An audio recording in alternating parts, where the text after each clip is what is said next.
kawo kanyo mondo aduoki ni namba achiel nitie gima waluongo ni indoctrination.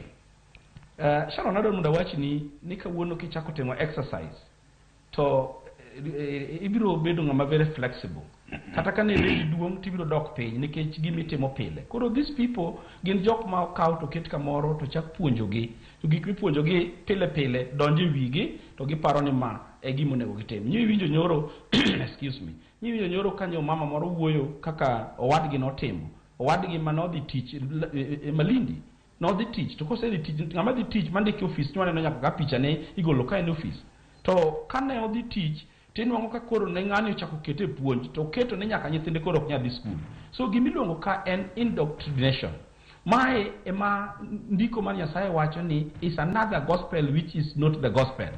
Koro puonj ni ema nyaka koro ng'e manwa wache e gima nwawuoyo seche ka ni the statement of faith.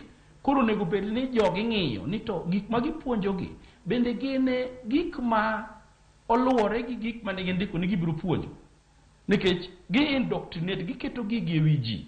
Adiera ka ng'ato wacho ni today, nikech adwaro kawo ni muma, kitabu mar chakruok, jachien odhi e puodho mar Eden. To kodhi e puodho mar Eden to yudo ka ne nitie rules manoketi. To rules ge motiyogo mondo mi o-indoctrinate Eve, mondo nyis Eve ni ma ok kaka onego itim. Definitely Eve not him. The same things. But a twist mana matin. These people were twisting the scripture. Because ko wach kawuono ni adapuonjo kawuono ni onge tiende mondo mi wadwar the common knowledge ma yudo e school.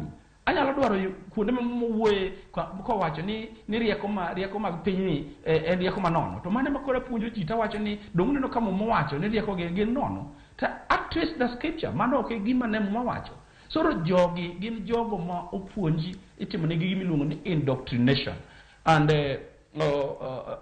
kuonde mamoko waluongo ni radicalization.